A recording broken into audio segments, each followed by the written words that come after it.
Welcome to Ghost Education 101, where curiosity meets experience and the doors to the entire paranormal landscape are finally open. Hosted by Dr. Heather Leigh and Dr. Tiffany Frazier, this series is built for everyone who wants to understand the unexplained the right way. Whether you're just stepping into the unknown or you've been investigating for years, this is the place where you can sharpen your approach, deepen your understanding, and cut through the misconceptions that have overrun this field for far too long. Each episode walks you through the full spectrum of paranormal activity. Classic hauntings, intelligent spirits, cryptids, elemental beings, poltergeist phenomena, and the modern challenges investigators face today. We break it all down. The science, the method, and the mystery, without dumbing it down and without drifting into theatrics. Grounded in research, history, and real-world investigation, Ghost Education 101 is your classroom, your laboratory, and your gateway into the most compelling unexplained experiences on record. Learn, question, discover. Welcome to Ghost Education 101. Now, here are your hosts, Dr. Heather Leigh and Dr. Tiffany Frazier.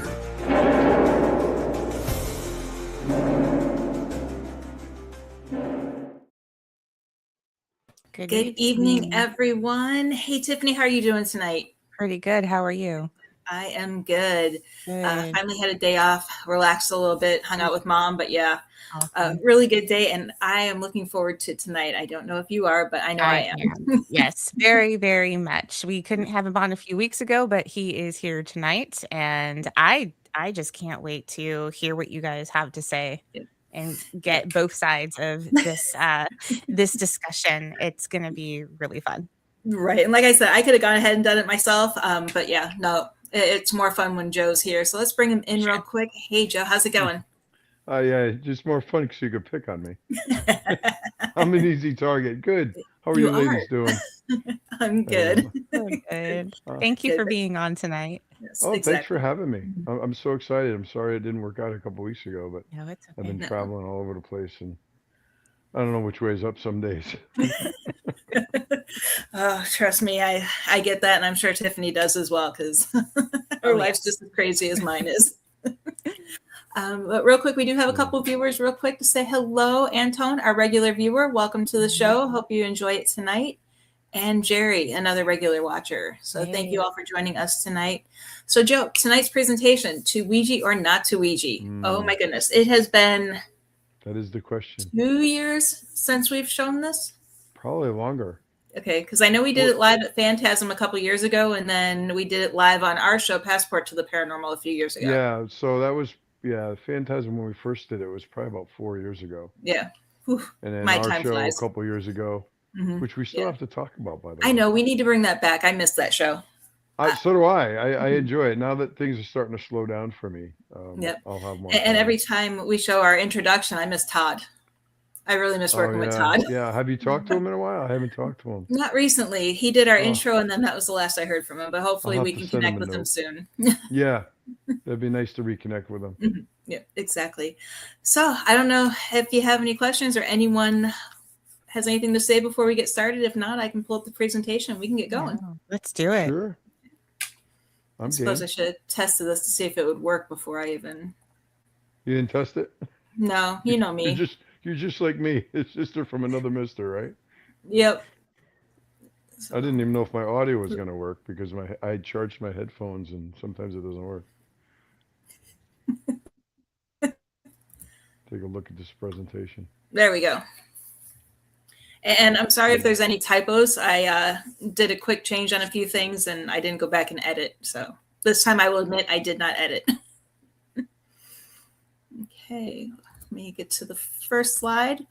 So essentially what I put together is just a little introduction about what this objectives of our presentation is. I know Joe and I both have two opposing views about it, and we all have our reasonings why, which we go into in this presentation.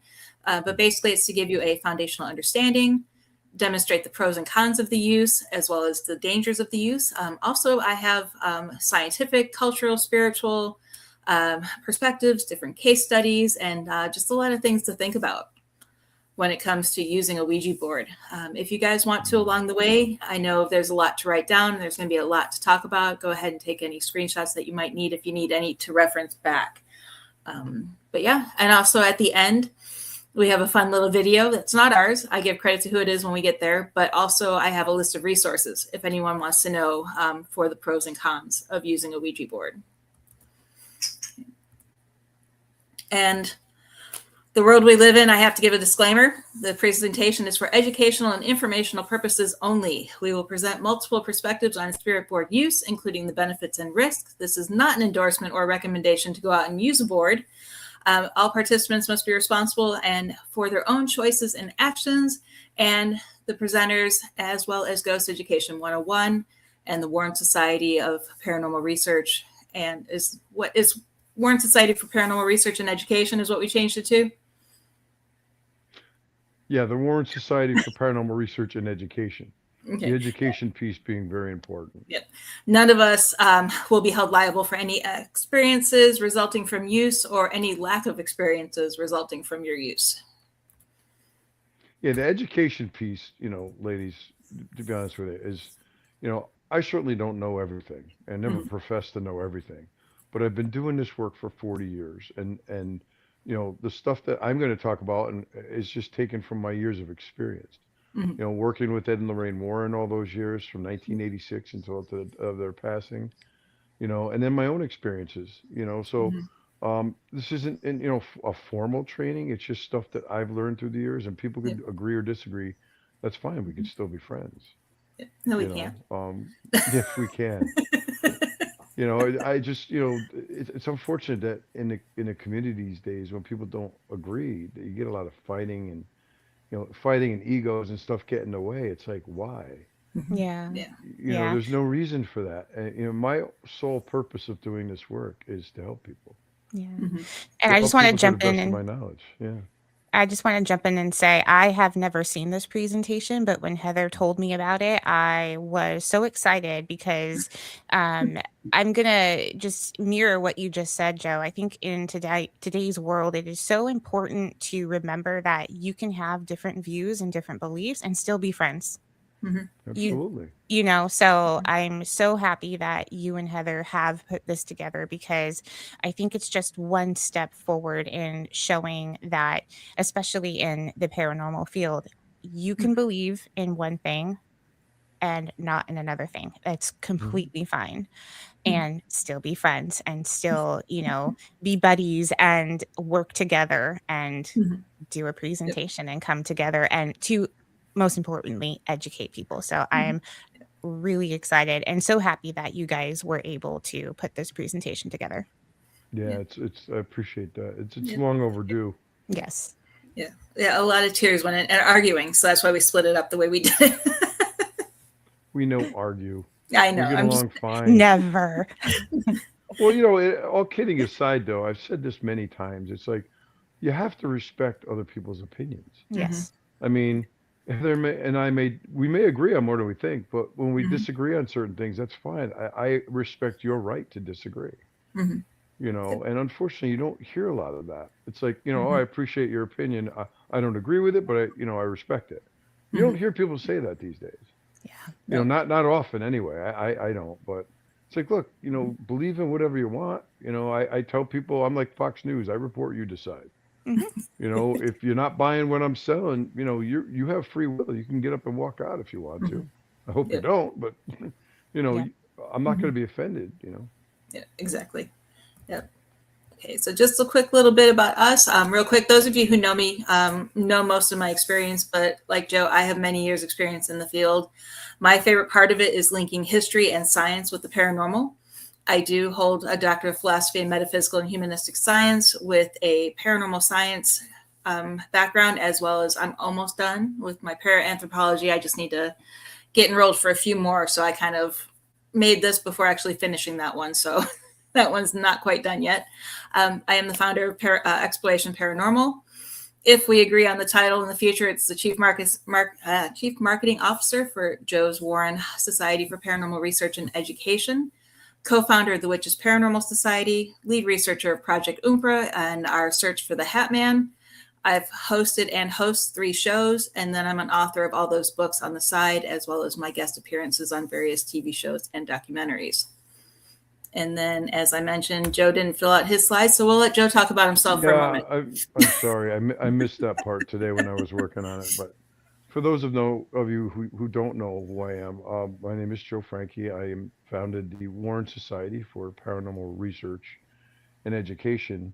It was founded last year in 2025. However, I've been doing the work since 1986. I graduated from high school, met my lovely bride, who is still with me. I don't know what's wrong with her, but she's still here. And we met Ed and Lorraine Warren at one of their lectures that they used to give back in the day. And I remember Lorraine, when I met her for the first time, she asked me, she goes, "Honey, have we met before?" And I said, "No, Lorraine, I heard a lot about you in TV and radio and print media." We're talking 86. We didn't have internet back then. So, she was staying at the table selling the tickets to their lecture. And she's like, "Honey, there's a reason why you're here." She says, "Make sure you see Ed and I after the show. I'd like to talk to you." So the show went on, and after the show, I'm trying to shorten this, but they said, "Come on, kids, we're going to go out across the street to the diner and we'll talk." So Lorraine, who being a clairvoyant, she could see and read auras, that supernatural glow that emanates from every human being. And she was reading my aura and she was interpreting it. And she says, "Honey, I can tell by your aura that you were meant to do this work." She goes, "That's why you came tonight." She goes, "Whether you realize it or not." She goes, we were meant or destined to meet." She said, "Ed and I are setting up classes. Would you like to become one of our students?" And again, here I am, 18 years old, fresh out of high school, didn't know anything, and they set up classes at a little in the back room of a restaurant called Hawley Manor in Newtown, Connecticut. And it was like Monday nights. I think it was like from 7 to 9. We would meet in this little room, not much bigger than a coat closet. I think that's actually what it was.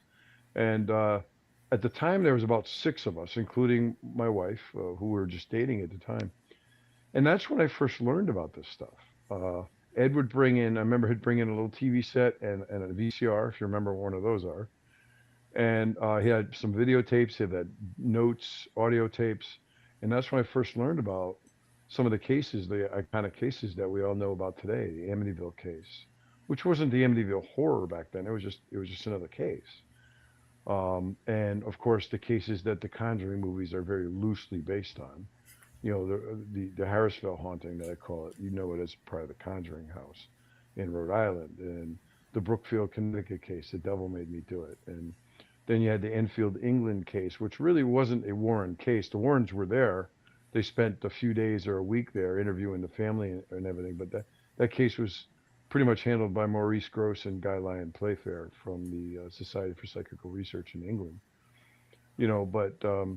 The movies obviously made these cases more famous, and but they involved real people, real families, and people that were terrified by the goings on, and I formed a society with my good friend Heather and some others because I just wanted to keep the work going. Lorraine, that's something Lorraine asked me, goes, "Honey, please keep the work going." And I put my life on hold some years back because I wanted to help a friend with his organization. And unfortunately, it didn't work out. We just didn't see eye to eye, and we were going in different directions and had some different beliefs on certain things. So I decided to leave and follow my dream and start the society. And there's certain people that I wanted with me, like Heather, if she wanted to work with me, because the message hasn't changed. We just want to help people. Yeah. That may need our help. I mean, most of the people that call me or email me don't really, in my opinion, don't need the kind of help that I could provide. They might just need some guidance or someone to talk to, a shoulder to cry on,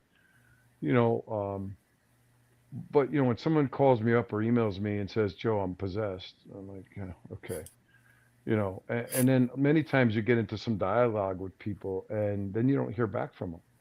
I give them what I call homework. I'll give them some things to do.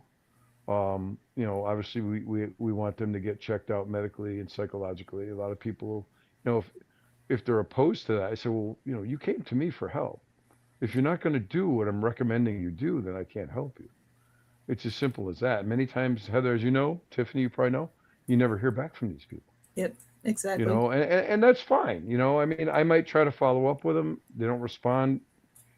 Sometimes you'll hear back a year later. I'm still having a problem. I'm like, well, did you ever do what I asked you to do, kind of thing. So I know I digress a lot, but so I've been doing this, work for quite a while. I studied, directly under Ed, who was, recognized by the Catholic Church as a layman demonologist. I don't have any formal training. I know people have asked me that question. I said, no, I didn't go to school for this. I said, but there's no classroom that could teach what I've learned in life. Life, the journey has been a lesson. And as I said before, I certainly don't know everything. I'm learning still every day. But when people come to me and ask my advice, I do a lot of consultations, and they're all free of charge. We never charge anybody for help. Where I make any money from doing this work is when I lecture myself. I do travel around the country lecturing. I do a lot of stuff locally here where I live. I have been navigating some health issues, as of late, which suck, but it happens when you get old. I'm not 18 anymore. So that's what the whole message is about, is just trying to help those people understand and educate others, whether they're in the field or not. And I don't mean to offend anybody out there that may be listening if you're part of a team or something like that. That isn't my goal, but you need to be educated, because if you can't protect yourself, okay, you're no good to anybody else.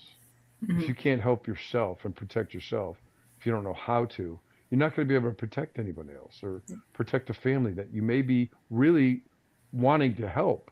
But if you don't have the know-how or the knowledge to do that, stay away, and stay away from what we're going to talk about with this slideshow with divination, because in my humble opinion, it can be very dangerous. So sorry, Heather. No, you're fine. Soapbox. There's such a 40-year history to what I've been doing. I've got so much to say. And as you know, once I get going, Heather just sits back and goes, okay. I just let him talk. That's why I put my slides in the beginning, because then he can talk the rest of the presentation. But we do agree on a lot of things too. It's just, it all boils down to what your religious beliefs are, what your background is. Okay. And there's really no right or wrong answer, because if you believe it, Ed Warren used to say, they actually said that to my wife. I'll give you an example. Laurel lost her parents very young, 50 and 51 years old, respectively, her father and mother, when they passed away. So we've already outlived them, or well beyond that age now. And Laurel, to this day, every time she sees a rainbow, she takes that as a sign from her past loved ones. She's lost her mother and her father, her grandparents, obviously, and her two brothers. She only has her sister left. And I tell you, she's my rock. If it wasn't for my wife, I probably wouldn't be sitting here talking to you today. I wouldn't be involved. She stuck by me through thick and thin. And, so Ed Warren, I remember, said to her one day, she said, Laurel, if you really believe in your heart and your soul that when you see a rainbow, that is your mother or your father or your grandparent or your brothers sending you a message, then it is. Because who wants to be that person that said, oh, you're crazy? Nobody's going to, I mean, because you believe it. Who's going to dispute that? So that's what I tell people. I said, for some people, it's butterflies. For some people, it's ladybugs. For some people, it's dragonflies or orioles or blue jays. If you take that as a sign, then it is. And that could be heartwarming and helpful to the person. But if you get a naysayer, it's like, oh, you're full of crap, whatever. How's that going to make the person feel, Yep, there she is. There you go, Tiffany back. Yeah, Tiffany, I thought I lost you already. I'm so sorry. Like, oh, no. We have multiple. We have two internet sources, so if one goes out, it will automatically switch to the other. So it took a few seconds to Oh, have that's that cool. happen. Like a backup generator kind of thing. Yeah, exactly. Anyway, So, go ahead, Heather. We'll never get through you're this fine. if you let me talk. We'll never get through this. So now I'm going to talk a little bit, and Joe can take a break. No. If you have anything to say, Joe, step in. I got oxygen. But essentially what I wanted to do at the beginning of the presentation is to define what a spirit board is and what it is not. So essentially what it is, it's just basically a flat board. It could be wood, it could be cardboard, whatever, with letters, numbers, and symbols. That's essentially what the basic gist of it is. It's used with the planchette to indicate different responses. It's used as a tool for attempting communication with spirits or the subconscious. It has heavy, deep roots in spiritualism and divination practices, and it's also marketed historically as a parlor game or a novelty item.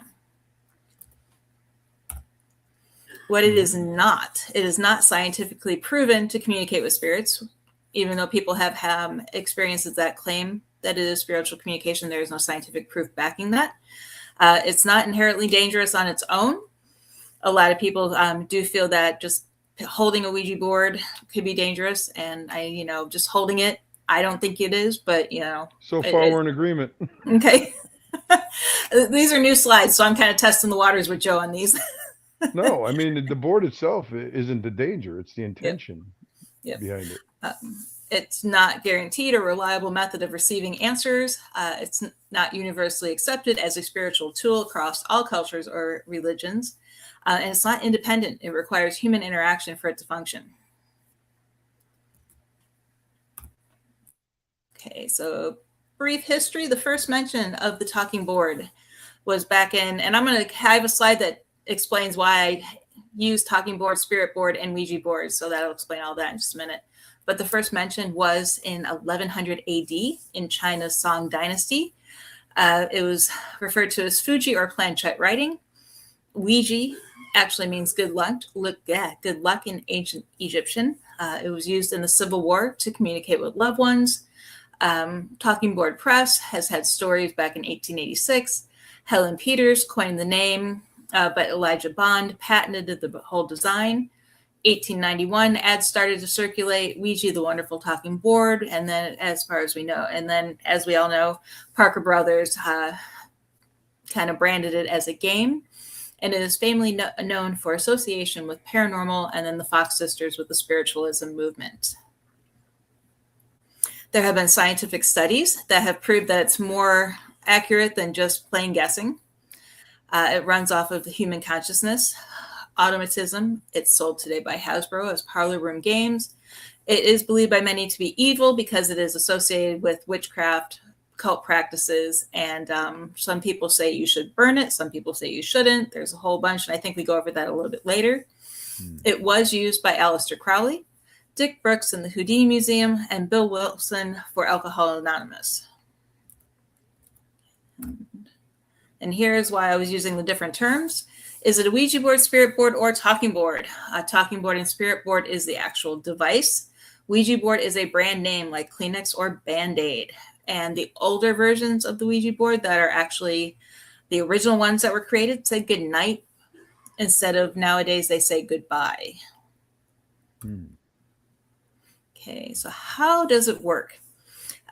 Whether it's viewed as subconscious movement or spirit communication, it basically works through interaction between participants holding onto the planchette. Those of you, sure almost everybody watching today has seen it. The participants will lightly hold their fingers on the planchette, ask questions aloud or even silently in their minds, and then suddenly that planchette starts moving to spell out responses. And those responses are then interpreted by those who are participating. Okay, different theories. Spirits move the planchette. Spirits channel their answers through the participants to encourage them to move it. Self-manifestation of answers. Basically, your gut instinct is having you move it without you realizing that that's what's happening. Talking boards open doorways.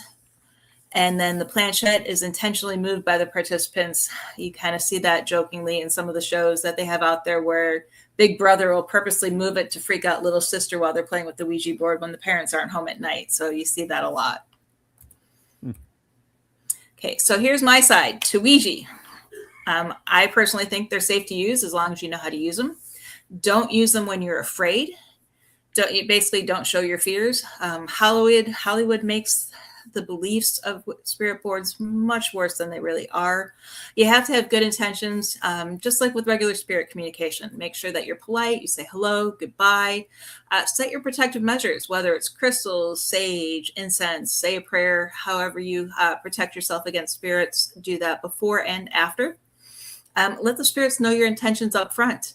Let them know that you're not going to hurt them. You just want to talk to them and you just want to see what they have to say. But also set your boundaries. Make sure that they know that outside of helping you move that planchette, that they are not to touch or interact with you or do anything along those lines. Okay. Basically, it is a potential for spirit communication.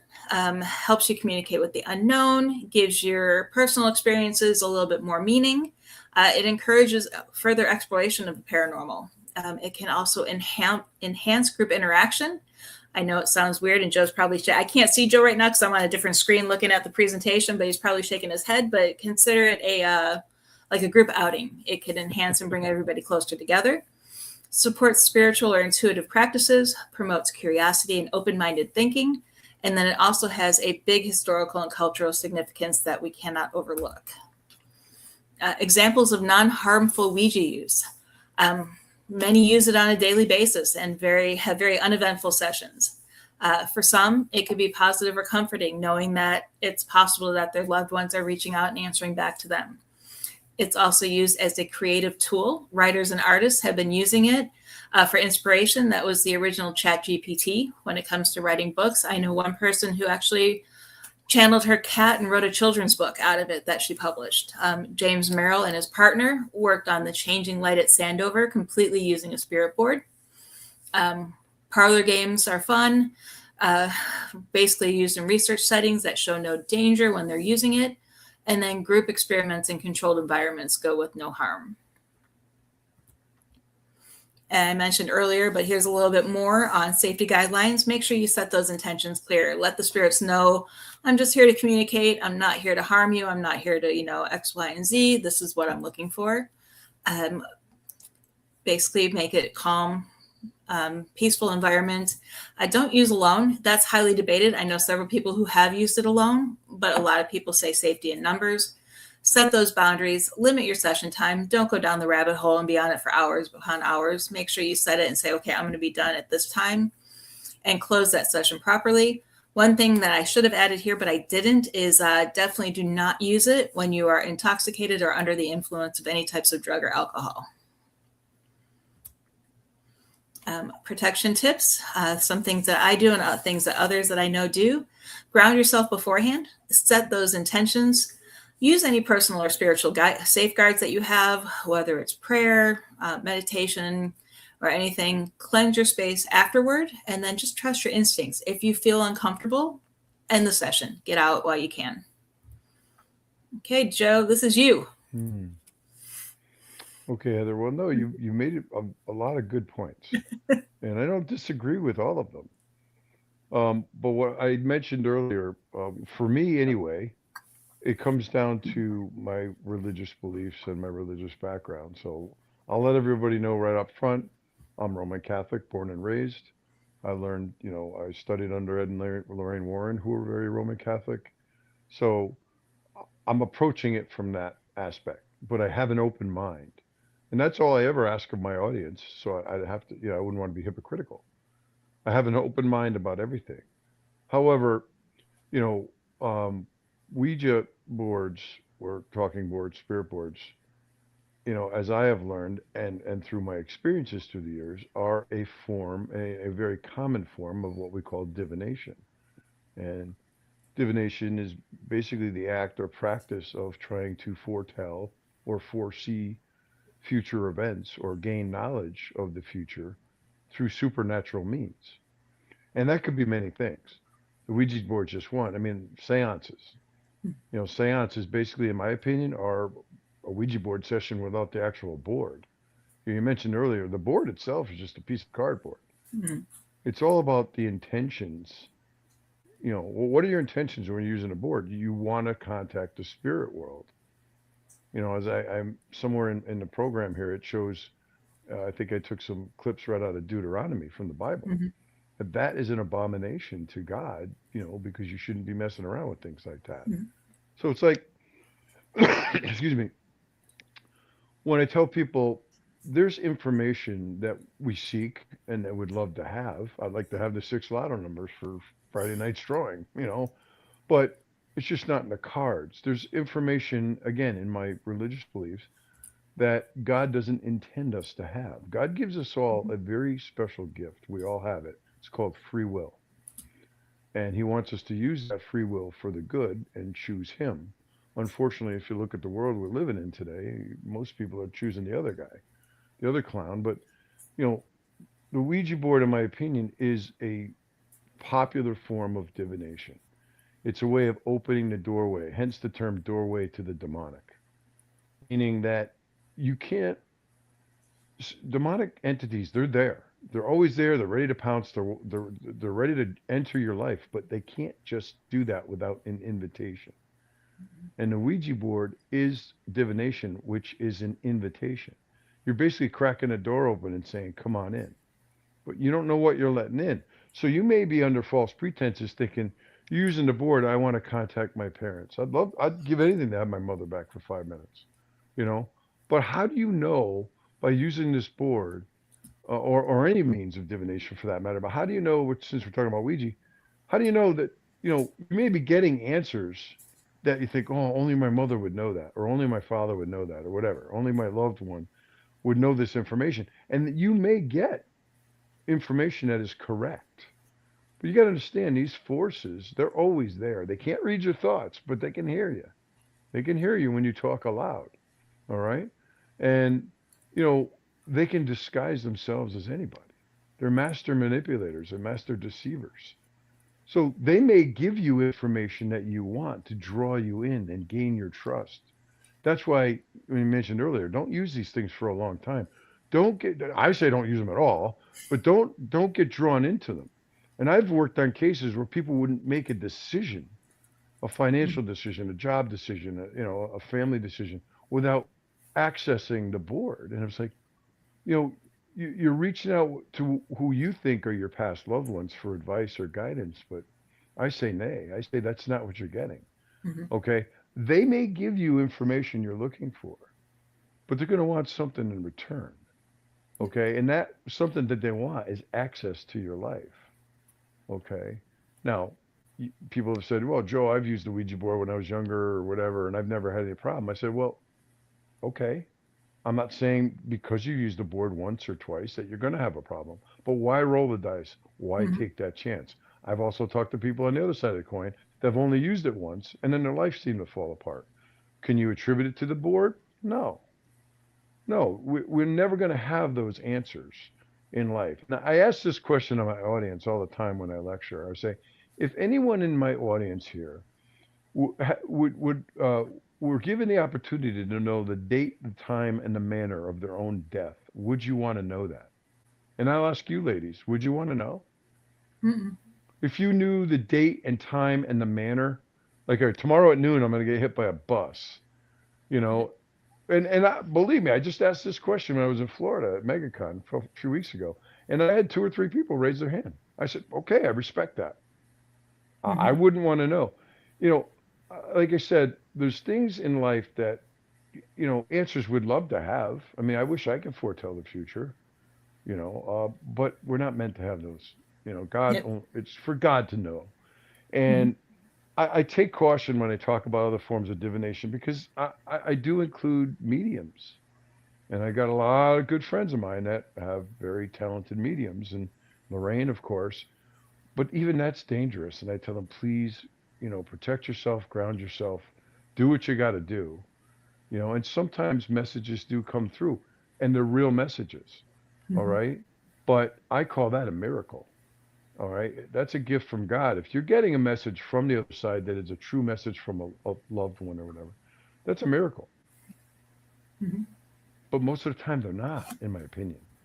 You know, I'm sorry, Heather, you can go to the next slide. I just didn't know when you wanted me to move forward. No, that's all right. That's right. So We talked about the divination. It's a very popular instrument.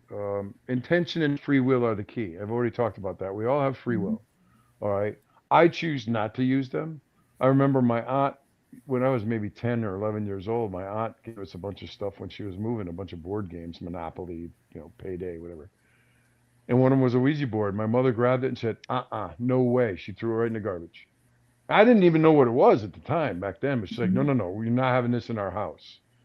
So I've educated myself about the board. I mean, I love the history that you've done, Heather, because Mhm. I knew some of that stuff, but not all of it.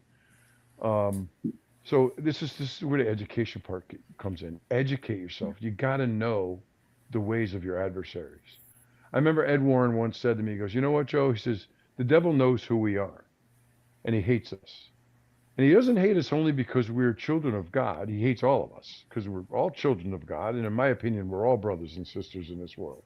We don't treat each other as such, but he said he hates us. He said, but he hates us because we're willing to stand up to him and spit in his eye and say, not on my watch. You Mhm. know, it's a very terrifying thing to work on a case where there's actually a demonic entity involved. Okay. And there's very few people out there that can say that they have. And I know a lot of people may get mad at me for saying that. I don't care.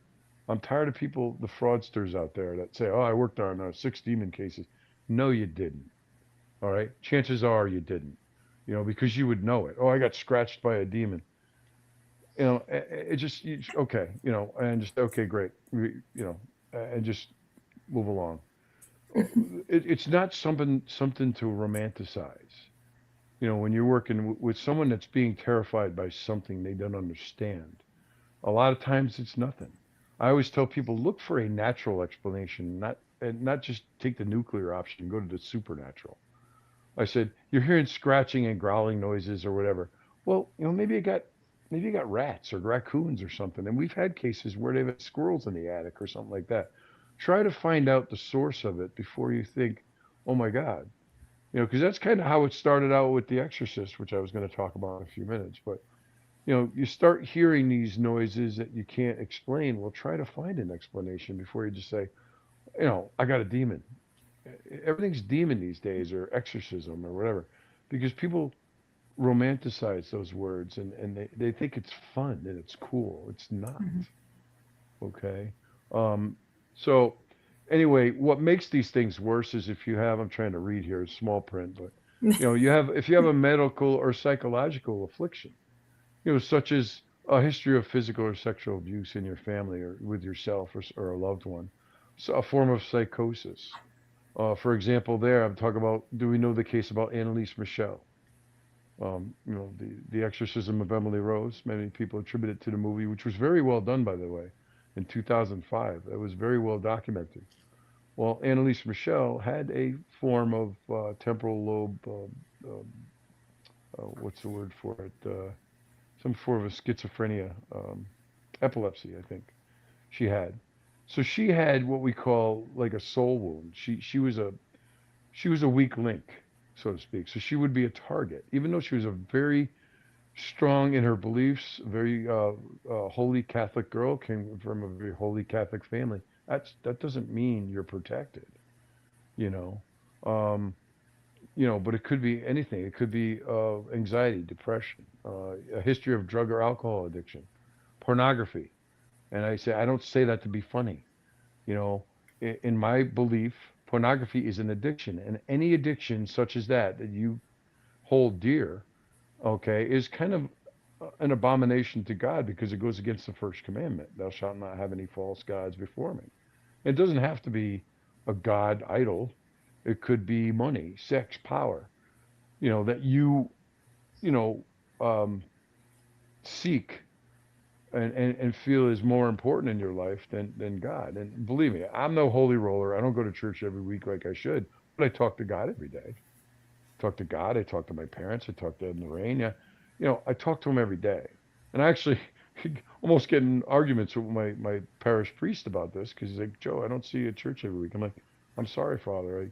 I don't have an excuse that I'm not in this building once a week for an hour or an hour and a half, but God is everywhere. I talk to him all the time. I have a relationship with him. If I didn't, I wouldn't be able to do this work. I'd probably be dead by now. Like I said, I'm navigating some serious health issues right now. And I say that only because people got to understand, I'm not saying that my health issues are due to the work I've done, but how do you know? How do you know that I haven't been exasperated by the work? I mean, Ed Warren had heart problems. Ed Warren went down. He was down for 5 years before he succumbed to his injuries, to his health issues. And Lorraine loved him dearly and cared for him round the clock for 5 years before he passed away. God love him. You know, so I'm not saying that, my heart condition or my liver condition has anything to do with this work, but it could. Okay. Demonic entities cannot kill a human being. They could beat you up. They can make you suffer. They could put you through a lot of pain and suffering. Look at Annalise Michelle. She passed away because she died of dehydration and malnutrition. Okay. They can help it, but I don't believe, that God would allow, them to kill a human being, one of his children. But in saying that, these things are on a very short leash too, because they have to answer to their creator. Demons are angels; they're just fallen angels that rebelled against God. So, anyway, let me get back on point. Traumatic events and generational curses. All right, Heather, I don't know if you remember the case some years ago when we were part of the other organization. The woman, I think she was in Oklahoma, who had an issue where her mother and her grandmother before her were into witchcraft, black witchcraft, and Ouija boards, and so was she when she was a teenager. And there was one day that we were on a call. I don't think you were on this specific call. It was Father Ken and myself, and she'd always sit in the dark, and her face would be illuminated by her phone or her tablet, whatever she was using. And I remember one day before Father came on, we had talked about it. I said, make sure you don't have your collar showing. So he had put a shirt over it. Excuse me. And I remember that when he came on screen, she just kind of sneered and went like this and said, "Hello, priest." It knew. I'm going to say she. I'm calling it it because there's no gender. Yep. It knew that he was a priest. Oh, hello, priest. Yep. And I remember when I coaxed her, I said, "Could you please turn the lights on? I need to see your face. I want to see your eyes. The eyes are the windows to the soul." I'm sure we've all heard that. It's very true. It's very true. And she didn't want to turn the lights on, and she's like, "No, I'm comfortable this way. It won't let me." I said, "What do you mean it won't let you? You are in charge, unless you relinquish control. You're enabling this." So finally, after 10 minutes or so going back and forth, she turns the lights on, so now I can see her face. And we said, "Get your eyes close up to the camera so we can see you." And as God is my witness, we saw 2 sets of pupils looking back. Yep. Very scary. I'd never seen that before in my life. And it freaked me out. The Father and I were pretty freaked out by that. But so she had an attachment, at least one attachment, and we were successful, at least at the time, in getting her to the church because our work was pretty much done there. I'm not an exorcist. Yep. I tried to give her advice. I said, "Look, you need to get right with your faith," because she used to be of faith and then she lost her faith. So anyway, but she used, my point is circling back is this all, she was into this kind of stuff, Ouija boards and black witchcraft and all kinds of negative satanic occult stuff. And that's just opening that door wider and wider. But the last point was the generational curses was, even if she hadn't done any of that, that could have been passed down through her lineage. Yep. Her mother, her grandmother before her were all into this stuff. You can go to the next slide. Yep. So I put a point in here about Father Gabriel Amorth, who was the Pope's exorcist, from the early years. He started, I think, 86 to 2016 for 30 years. He was the Pope's exorcist because he passed away. He was the chief exorcist in the Diocese of Rome and had done, I guess, thousands of exorcisms, I guess. And I remember him saying, I put the bullet point here, that 90% of the worked amount of cases were stemming from the use of a Ouija board. Um, and, as I said, the Bible and the church speak against Ouija boards and as an abomination to God. And I put the Deuteronomies, basically 18 to 12, which I think are on the next slide. So I actually put the verse in there. Um, let there be found no one among you, anyone who emulates his son or daughter into the fire, nor a fortune teller, soothsayer, charmer, diviner, caster of spells, nor one who consults ghosts and spirits or seeks oracles from the dead. Okay, and if you go to the next slide, it says, is it verse 12? For whoever does these things is an abomination to the Lord, and because of these abominations, the Lord our God is driving them out before you. So basically, by divination, any form of it, and there's many forms. It could be, numerology or scrying or whatever.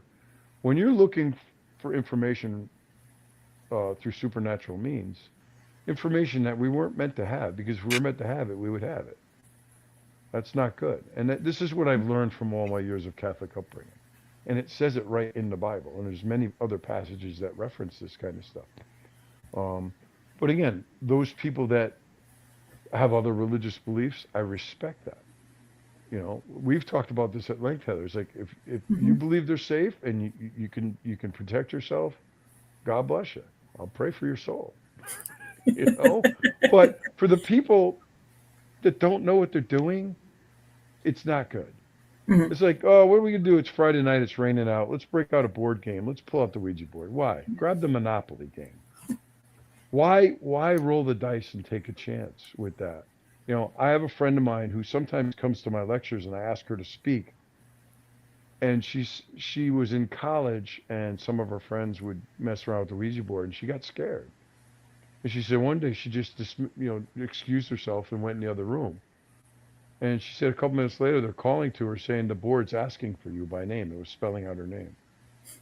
Now, it freaked her out. Now, I don't know if they were just messing with her or not. I'm just saying she believed it. That's how the story goes. Yep. And I've heard many stories like that. We had a case in Danbury, Connecticut that I think I referenced in one of the bullet points where these kids were college kids, same kind of thing. And they got so involved with this board that they wouldn't make a decision. They'd all huddle around the living room table with the board and ask questions. Am I going to pass finals? Am I going to get a job after college or whatever? Am I going to make it into grad school? And they would get various answers, but then things started to turn dark. And then they started to have physical manifestations in the home. Doors opening and closing, growling sounds, scratching noises. And one of the girls got scared and said, I don't want to do this anymore. And they said it kept spelling her name out. And again, I don't know if they're messing with her or not, but we went out there and I'm going back 30 something years. And I was on the phone with Ed. And I'm like, what do I do with this thing? I said, we tried to burn it. He's like, no, don't burn it. He said, take it somewhere and bury it, consecrate the ground. Nowadays I have St. Michael, St. Benedict medals that are blessed medals, and I put them in there. But we've buried them, in the ground and blessed the ground with holy water and things like that. But I remember Ed saying, he says, to burn it is just you're going to release that energy and it's going to look for another host. You're going to release it if you believe that. Again, this is what I was taught. But no one really knows. No one really knows. Is it just a board game?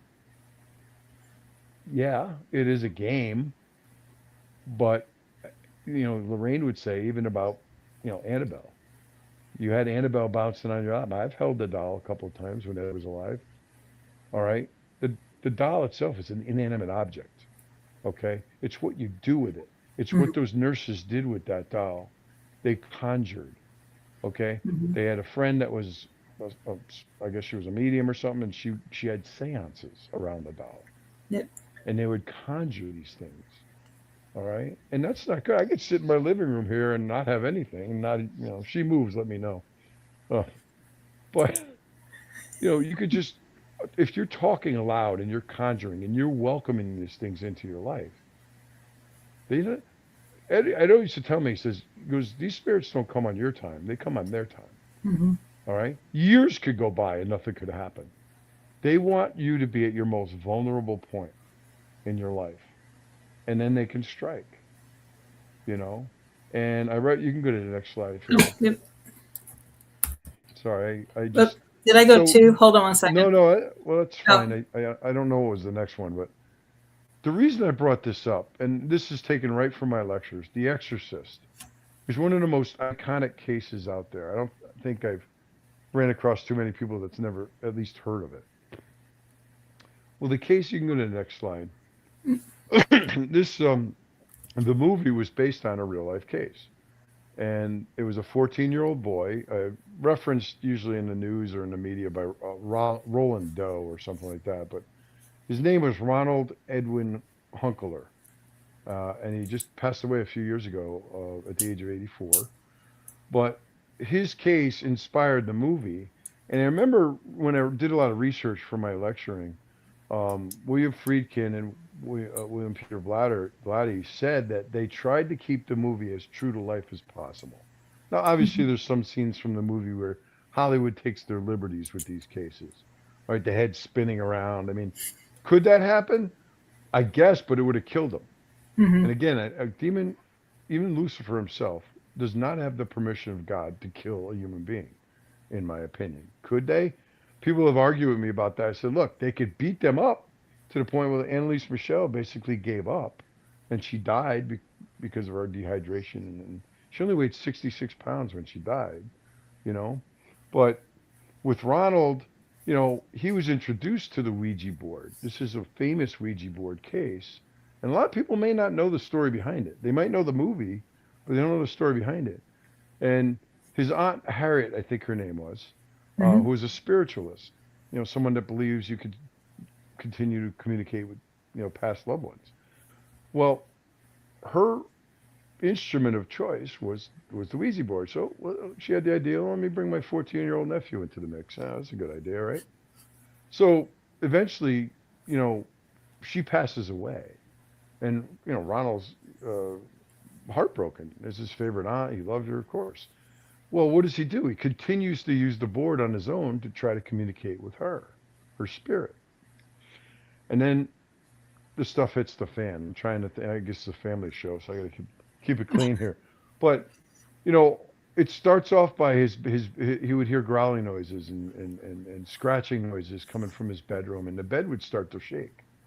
And things like that would start happening. It starts off small, and then it builds, you know. And he went through, you know, when they finally brought the church in and they decided he, you know, needs to be exorcised. Of course, he went through battery of medical tests and everything, but multiple exorcisms. You know, people that watch too much TV think, oh, a priest comes in for half an hour, blesses everything, and throws some magic holy water, and everything's fine. It doesn't work that way.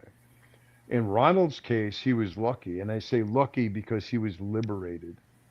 Finally, at some point, he was liberated from his affliction and went on to live what we might call a normal life. You know, he was a NASA engineer for 40 some odd years, worked on the space shuttle program, all that. I have a bullet point in there that says life was a living hell. I took that from an article that I read when they interviewed a family member, and they said that his life was a living hell because he was always afraid. He lived in constant daily fear that the general public would figure out who he was. They kept it a pretty good secret for all those years. But only a few people knew that he was the boy and the inspiration of the movie. Obviously, in the movie, they changed it to a girl and to Blair and all that. But the scenes from the movie, like with the head spinning around, I would have broke their neck. I mean, when someone is under diabolical possession, the body can contort into ways that it shouldn't. So, you know, is it possible? I would say, yeah, anything's possible. But a lot of the stuff you see is probably Hollywood theatrics. I think I put a picture in there of her floating. You know, we're seeing from the movie where she's floating above the bed. That I put in there because that's the Ronald there in the inset. The picture on the left is the Cottage City, Maryland house where this began. The house on the right, more iconic, is the house in St. Louis that they moved to. I believe that's the house where, I'm not sure if his aunt lived or she was from St. Louis. But one of the slides there's a picture of the writing on the stomach where it says, "Help me." I know you might have changed the order, but No, I don't think so. But if I know is there it was a there? slide that it missed. So give me 1 second. No, it's okay. I put a picture of the Nope. writing on the stomach. That was a picture coming from the movie, but that really happened. And it would say help. I don't think it said help me. I think it just said help. And one of the things that would appear on his stomach would say Oh, yeah, those are later Louis. on. Okay. Me. It would say Louis, Lewis. And the family interpreted that as they needed to move to St. Louis. That's why they moved to St. Louis. At least in my research, that's the story that I've found. But the floating above the bed thing, that was not reported. That was Hollywood. Yeah, that's the scene from the movie, where it said "Help me," and that kind of stuff can and does happen. There'll be marks on the body. You usually have scratches, and they usually come in threes, which is said to be an insult to the Trinity. A lot of this stuff will happen. It can happen anytime, day or night. But as in the case of the Amityville, things seem to happen around 3 o'clock in the morning, which again is an insult because Jesus died on the cross at 3 p.m. So 3 a.m. Depending if you believe that, you know. These other slides here I just put up. There's different stages of demonic possession. I added one of my own, vexation. Possession doesn't happen overnight, and it can only happen with your permission. Okay, and that's, you can have any one of these stages and not go to full-blown possession. But there's a lot of people out there, some of them that have attachments. People that I was close to, they have demonic attachments. I've seen them. You could see them if you look in their eyes and these people. I've seen them. They'll deny it all day long. Of course they're going to deny it. But they've got attachments, and you could tell because the way they change, the way they act, the way they speak. All right? They're not the person that you once knew. And these are people that this happens because they're in this work. But they're also people that are in this work for all the wrong reasons. They're not here to help anybody. They want to be on top of the Google search. They want to be the first one that comes up. All right? They want fame and fortune. They want to go all these paracons and look at me, and look at me. I don't give a crap about that. I want people to know who we are so that we can try to help them if they need it. Okay? If my phone's not ringing, I'm happy. All right? I got enough issues. I'm not ready to grab, Mystery Machine and grab Scooby-Doo and run in. I did that in my youth. All right? And these people with these glasses and these goggles and stuff. Look, I'm not knocking the people that like this stuff and want to do it. But you got to be careful because you're opening doors to things you can't possibly comprehend. Take it from somebody that knows, that's lived this. It's scary. It's unhealthy. It could be very dangerous, and it could be passed down from generation to generation. All right? If you have a family, if you have children, you're putting them all at risk.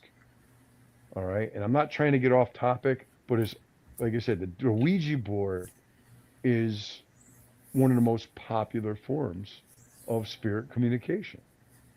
And again, in my humble opinion and in my experience, I found it to be very dangerous. But getting back to these bullet points, you got vexation, which is basically an annoyance. You're sitting there in the morning having your morning coffee, and your coffee cup goes flying across the room. Would you consider that a paranormal event? Probably. What does paranormal mean? Paranormal basically means that which defies scientific explanation. Unless a tornado just went by, why would that cup just fly across the room? So, that's a vexation. It might happen once or twice, and then, it's meant to scare you. It's meant to annoy you. And I actually took that word, full disclosure here. I got that word from Father Carlos, what's his last name? Oh, it escapes me. I have Sometimers disease. He's a Catholic exorcist. It's a vexation. Father Carlos Martins. And then when those vexations become more common, or, or more regular, that's when we talk about infestation. And that's when you get the knockings, the rappings, you may hear growling noises. You might have furniture moving, doors opening and closing, things that cannot be explained naturally. Some of them can be, if you've got squirrels in the attic or something, or maybe a draft, or the back door's open or a window's open and the door opens by itself. But if you're standing there and all the cabinets start opening and closing in your kitchen or something, how do you explain that scientifically? You can't. In most cases, you can't. So that's why, I call myself a paranormal researcher. Anybody can call themselves an investigator.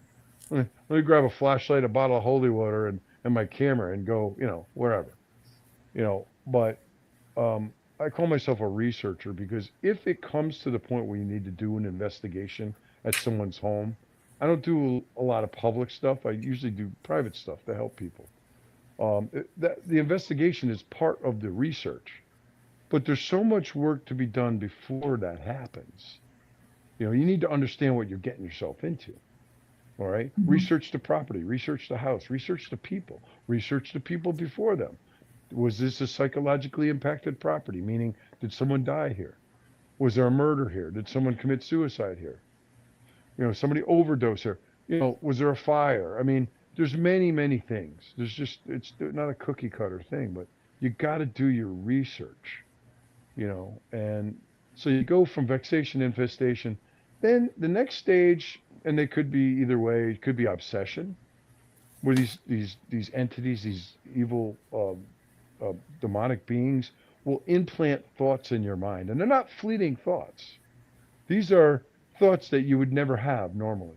Maybe thoughts of homicide or suicide or coveting your neighbor's husband or wife, something like that. These are thoughts like, I'd never think about something like that. But they're not fleeting thoughts. They're thoughts that occupy your mind constantly to the point where you have sleep deprivation. You can't function properly. And then when things get more physical, then you get into oppression, which I believe this young lady in Oklahoma was in that oppression stage. Okay. And some of these people I was referencing, where they're oppressed, where now they start getting the physical attacks, and they'll wake up with scratches that they can't identify. I got 3 scratches in the middle of my back, or one of them's in the shape of an upside down crucifix or something. These are all from cases I've worked on. I've seen it. But I mean, it's hard to put scratches on your back. You can't reach if you're sleeping. But of course you want to look into that. It's like, well, did you rub up against something or whatever? Or were you sleepwalking? You got to ask these questions. Like I said, don't take the nuclear option and go immediately to that. But to people that do it, it's cool. I want a demonic case. No, you don't. No, you don't. Nope. And then obviously the last stage, if you go to the next slide, would be possession, where your body is physically taken over from time to time. Okay, they can't permanently inhabit you. No one's going to say, okay, you can have my soul. Who's going to do that? I mean, there are people that probably have tried to sell their soul for money or sex or wealth or a job promotion or something. I had a case where a guy tried to make a deal with the devil to get his grandmother back. He was raised by his grandmother. You probably know the case, Heather. The guy in Ohio. Yep. Jeff was working on that case. He was very devout, religious. He was raised by his grandmother, loved her to death. Don't blame him. But when she passed, he couldn't accept that. And he tried to make a pact with the devil and used the Ouija board and bought books of incantations and spells. And of course you're going to have stuff start happening, when you do that. And he got to the point where he couldn't even walk past the church, because he was afflicted. I never met the guy, never went out there, but, I'm trusting my fellow researchers when they tell me the people that did. So, it doesn't always come down to full-blown possession, and God forbid, because if it does, when you get to these stages, the first question I ask people is, how is your relationship with God? What is your religious beliefs? And regardless of what you believe, I believe that there's only one God, regardless of what, religious background you come from. Some people don't believe. They say there's no atheists in foxholes. There's no atheists in haunted houses either, because, it's like, what do we do? And people come up to my booth. I do have items that I offer to the public, spiritual items for those who are of faith, things like rosaries and holy oil and holy water, and they're all blessed items. And I catch flack for that too. We're not supposed to Hmm. sell blessed items. I'm like, well, tell the Pope that. What Yeah. do you think they sell at the Vatican gift shop? It's like I want people to be protected, but I've told people right to their face, if you don't have faith in what these items portray and what they symbolize and the power behind them, don't buy them Hmm. because Yep. they're not going to help you. Yep. It's your faith is your weapon. And I Hmm. coined the phrase from the movie Miracle on 34th Street. I love this line when he says to her in the scene, he says, Faith is believing in something that common sense tells you not to. Hmm. In other words, faith is believing in something that's intangible. All right. You have to believe that it exists Hmm. just because you can't see it. You can't touch it, feel it, taste it. Doesn't mean it's not there. Look at Hmm. air. Air is all around us. It sustains life. We breathe it in. We couldn't live without it. But can you see it? You can Yep. see the dust, but you can't, you can't see it. You can't really feel it, taste it. You got to believe. You got to have faith in something. Hmm. And I've told people, I said, I offer these items for your protection, but if you don't have the faith in them, the Hmm. Bible is just a book of pages, a book of paper. Yep. Yeah. A And crucifix is going just a piece of metal around your neck. right, and going off of your, I know it's something that I probably should add, but every religion has, even though they don't believe in the same God or a God or the God or whatever they Mm-hmm. believe in, they all have some form of exorcism ritual. Mm-hmm. Because even in the pagan beliefs that I follow, we have exorcism Mm-hmm. baths, spells, Mm-hmm. and all of that stuff. So, I mean, you don't have to believe in, the Catholic God, Mm-hmm. but we still, believe in some form of need to have that. And I completely respect your right Mhm. to believe that. Yep. You know, um, you know, and who am I to knock your beliefs? I would never do that. Right. You But know, every it's religion has that for a reason. So there is something going on yeah. that I mean, that they need it. the world we live in today, it's unfortunate. I mean, Mhm. I look at life as everyone your friend or nobody is. Mhm. I try to befriend everybody, try to be kind. My dad always taught me, always be kind, always be gentle, and be Mhm. humble. Yep. And sometimes that's hard. I'm not saying it's always easy. Mhm. You get people, well, who the hell do you think you are? I said, well, I'm just a guy, but I'm a guy with 40 years experience. What have you done? Yep. You hate to say that to somebody, but you get sick and tired of these egos and these egomaniacs out there, especially Yeah. the ones that, yeah, and not all of them. I don't want to get myself in trouble here, but these people that get on TV and now all of a sudden they're celebrities. No, you're not. You're a man or a woman. You put your pants on the same way I do. All right. I've turned down TV shows. I don't care. I got a face for radio, I've been told. I You need to know, bring back my banner for the bottom of the show that says Joe's Soapbox. yeah. Well, you know what? People need to hear this. You don't Mhm. Yep. I never hear other people No, speak I this way. know. And at Yep. this point in my life, at my age, I don't care You don't anymore. care. If people want to get mad at me, get mad at me Mhm. because you're mad because you know I'm right. Mhm. Yep. Or at least in my faith, I know I'm right. At least Mhm. in what I believe. If someone Yep. disagrees with me, I respect that you have the right to disagree with me, but you don't Mhm. have the right to spread rumors about me or call me a fraud or a fake. You don't have Yep. that right. All right. Yep. You're just doing that because you're jealous that you didn't have my past or my upbringing. And this Mhm. is unfortunately the type of hate that I've been dealing with. I've never dealt with this in my whole life Yep. before about a year ago. Yep. And it's like, look, I'm just a guy trying to help people the best I can, Mhm. Yep. and and want to do this with friends like you guys, who want to, have this. We have the same goals. Mhm. So Yep. anyway, let me just finish this slide here, if I can go Oh, that back. slide. Let me go back to it. Well, no, just talking about possession. Oh. Just some of the telltale signs of possession are things like superhuman strength, person who's speaking fluently in a language that is totally foreign to them. Some languages I've heard through stories could be a 1,500-year-old dead language, Mhm. that hasn't been spoken for centuries. Um, an inordinate aversion to holy places or holy objects like rosaries or holy water. All right. Now you're not going to have that aversion if it's just plain water, but these things know the difference. These things will know if you flick, holy water on someone that has an attachment, they're probably going to have a reaction. But if it's just regular water, they won't. Knowledge of unknown events. Like I said, they'll know if you got a grocery list in your pocket. It's going to know exactly what's on that list. It'll know everything. And then changes in facial features. I've seen exorcisms and obviously seen some videos of stuff where the facial features actually changed. The Maurice Thurl case, his eyes turned into serpent's eyes. You've seen that video, right? Yep. Yeah. I mean, there's no denying it. I mean, that it looks like a snake, his eyes, and they change, and a cut opens up on his head, and he drools out of his mouth, this clear drool, and it hits his white shirt, and it turns into what looks like blood. These are parlor tricks, and they're designed to scare you, and they work. And they work. But circling back to the Ouija board, where I'm trying to tie this all in is, based on research and some cases I worked on, is that's how the door got opened. Is using the board or something similar, seance, things like that. I don't know. I think that was all I had. Yeah, I just threw that in there for shits and giggles, but levitation is very rare. Levitation is very rare. But...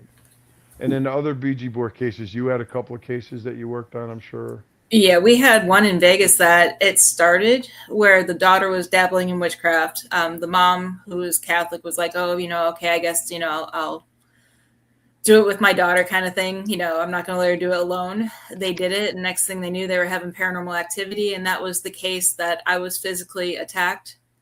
And also the case where the investigator that I was with lost track of time and his eyes went solid black. And so that was, I think, my scariest case. That was from a Ouija board case, right? Yes. Yep. So I mean, some of the stuff I'm spewing, you got to have some belief in, right? Oh, I do. I'm not saying I don't believe in it, but yeah. I mean, I know you believe that sometimes, if you know what you're doing, they're safe to use. Yep. Maybe they are. Like I said, I have an open mind about that, but my safety is just to not use it. When people ask me about it, I'm like, don't use it. I'll get you to use one live in an event one year.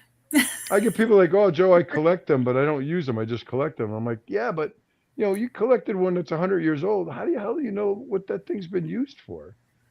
God, I'd love to have one that's 100 years old. I mean, secretly maybe I would too, but I'd have some reservations. Yep. I wouldn't want to bring something in my house that had something attached to it. But again, like I said, with the doll, things like that, you have to conjure these things. Yep. Like the Annabelle doll and Robert the doll, and God would not allow a human spirit to inhabit an inanimate object. Yep. In my opinion, but they can be manipulated by human spirits. Somebody can knock her over if they want to, but if she jumps up and starts dancing a jig. Yeah. At least we're recording. At least we're recording, right? But I put Annalise Michelle with a question mark and Annabelle with a question mark because I'm not certain if Ouija boards were used in these cases. I want to be full disclosure. But with Annabelle, we knew it was seances, which in my opinion isn't much different. You're just not using the physical board. And then again, maybe they did use the board during one of the seances. I don't know. I was 2 years old when that case happened. It was happening in like 1970, 69, 70. I wasn't there. But the Danbury case I referenced earlier, and then the Brantford case, really quickly started in East Haven, Connecticut, which was a town over next to it. And we worked with the family, and the family ended up moving and selling the house. They were doing it anyway, but largely due to the activity. And I told them, I said, let me know if you have any problems because this can follow you. Because if it's attached to you, leaving the house isn't going to help you. Well, when they moved, I guess the daughter, who was a teenager at the time, like 14, 15, somewhere around there, maybe 13, she was into this stuff and she was hiding it from her mother. And when they moved to Brantford, they caught her and her girlfriend playing with the Ouija board. And the mother freaked out. And I had to go back to that house and we took the board and got rid of it. And we got the girl some help. And now she's, God, that was in 2011. Now she's probably my daughter's age, 20. My girls are 27 come Sunday. And she's normal. She's happy. She's got a great job. She's doing very well. So I like to feel that we helped her. The mother and her aunt who called us in were like, sometimes they'll show up at one of my lectures and, she'll go up and say, we called, these guys in. They were able to help us. She, she was very kind, and I'm like, look, that's my payment. That's my thanks right there, is knowing that, you're happy and you're free of this, whatever it was. Sometimes it's just psychological. Sometimes it's not. There's not really a problem. They just need help. And it may not be help I can help provide. It might be psychological help or medical help or whatever.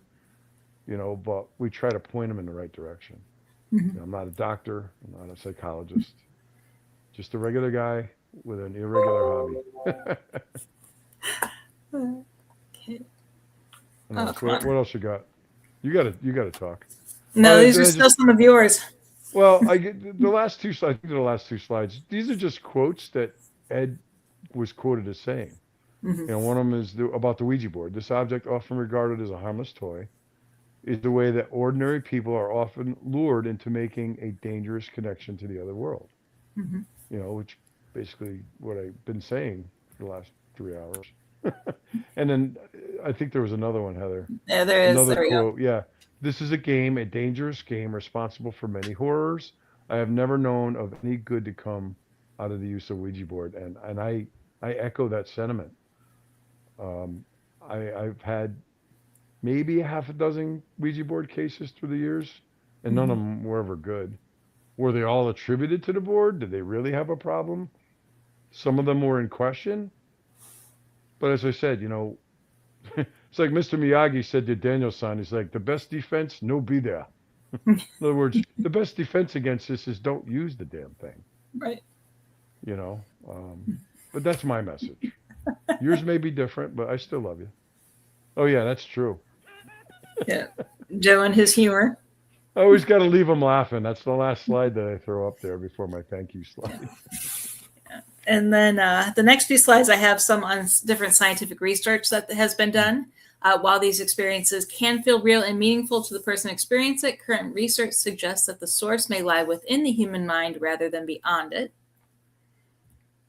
Okay, so some studies, basically psychological studies are dominating the research tied to it. We have the ideometer, I can never say that word correctly, but you guys know what I mean, effect. And basically what that's saying is your subconscious is helping guide the Ouija board. You're kind of putting out the answers that you want without knowing that you want those answers to come about. Experiments show that these meaningful responses occur without conscious control. So again, is our subconscious blinding that? They've actually showed that blindfold studies where they blindfold those using it reduces the accuracy of what's going on. And then again, research suggests that it's internal, not external sources. Skeptical viewpoints, lack of control. I mean, it's like with anything in the paranormal, it's hard to put this in a controlled environment. There's high possibility that it is open to suggestion or group influence. And then again, there's no verifiable evidence that it's spirit communication. I've said the same thing when you're using K2 meter or any other thing. You don't know that it's an actual spirit moving it or interacting with it. Can be misinterpreted. You may interpret what you're seeing or getting based on past experiences and expected outcomes. And then, as we have been talking, there are concerns about emotional and psychological impact of using the board. Couldn't agree with you more. That's absolutely true. And I probably get a lot of hate mail for saying this, but I tell people when you buy these gadgets, all you're doing is making somebody else rich. All right. K2 meters, EMF meters. Yeah. Okay. You got high EMF readings. Did you check the electrical? Did you check, make sure it's grounded outside or whatever? I mean, there's so many things that could be. Yep.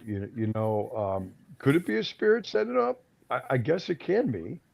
But, if you're gonna, you know, bank your whole night on the fact that, well, it's been sitting on the bed for the past 6 hours and it never went off before. Oh, and a ghost maybe came in and sat down on the bed then. Come on. It cannot, you're absolutely right. It cannot be verified scientifically. None of this can be. We may get some of the answers we're looking for after we pass on. If you believe, I believe that my spirit will move on and maybe I'll get those answers. But there is no, and you've heard me say this, I don't like the word expert. An expert to me is somebody that knows everything. All right.